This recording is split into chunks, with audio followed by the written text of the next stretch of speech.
But did the tie-up with Tiger thereafter change in any way your continuing to work with films or responsibilities of a different kind of a household? Well, it's at the end of the day, it's a division of 24 hours.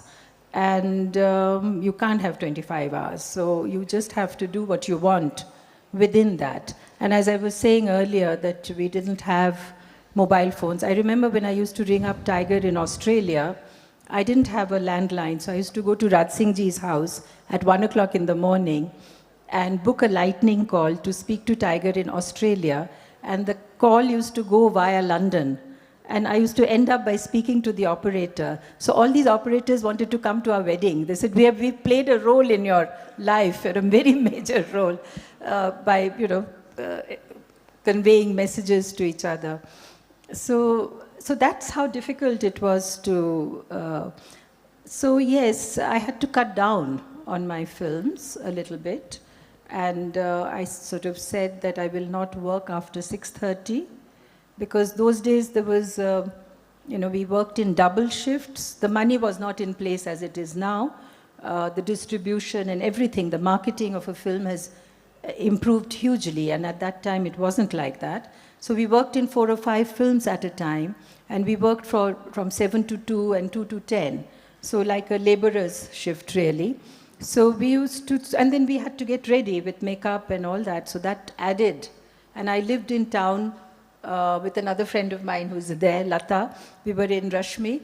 And so that used to take another hour to get to work and come back. So it was very long hours. So I had to cut down on that. But at least, when you were married, and adult memory is retentive. So you can not see each other perhaps for 3 months and then make up for that relationship in one day. You can write to each other. You can, some way keep in touch.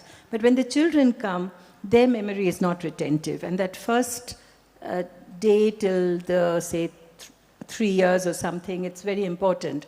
So, yeah, I had to cut down my films. I didn't work in, more than 2 films at a time. So I had to say no to a lot of films like Khilona, Tere Mere Sapne, Hathi Mere Sathi.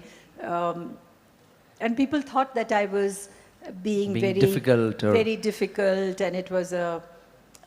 so I became slightly unpopular with the producers till they realized that I was planning a family. And then when I did get pregnant, they said, thank God you didn't. So, people immediately distrust you. But that was the only way. But these were the shifts that was happening while being Sharmila Tagore, also being Begum Aisha. Was that how you would see it? These are just names, I was the same person. And actually what is important here, that I come from a very old family, the Tagores, and it is also a joint family. I've grown up in a joint family. We never had a bedroom of our own. Wherever we slept, we were moved somewhere, we woke up somewhere else. And everyone in the house had equal right over us. If I complained to my mother that my aunt has slapped me, she would slap me another one. And said, don't complain, you must have done something wrong. So we, tolerance and sharing comes very easily to us because we've grown up in that kind of atmosphere. And Tiger also came from a very big family, extended family, old family. So I think that upbringing is what is required to adjust, and not so much in the difference in culture, whether you roti or whether you have rice, or whether you're a meat eater or you're a vegetarian. Those things are not that important as your ability to share and to tolerate, and that experience of living with many points of views in the house. So that is what we learned from the age, very small age. Because at my grandfather and his father, my grandfather and his brother, and my grandfather's family with 4 bahus and his family, and at a given time there were about 10 children in the house. So if we went to somebody's house, we went for 10 days, and we really didn't have anything. Unlike nowadays, people don't want to share their television. They don't want to. Everybody has this cell. I mean, it's a different life completely. We didn't have. I used to listen to the radio with my grandfather. He used to have a hookah and a glass of whiskey. So he would dip his little finger, and give me a lick. So, on Friday evenings were the theater nights. So we used to be glued to that and cry, and he used to, have this hookah. And at night he used to eat with his kata chamach churi.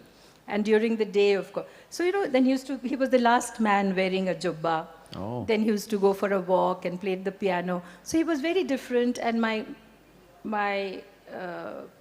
grandmother, who wore a sari in the traditional Bengali way, spoke only Bengali and spoke to everybody. And she got understood also, just speaking Bengali.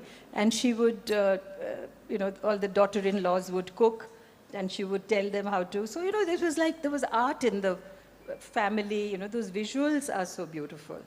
And she didn't eat beef. She didn't have, meat. But she would cook for her husband. So, it was all very eclectic and wonderful.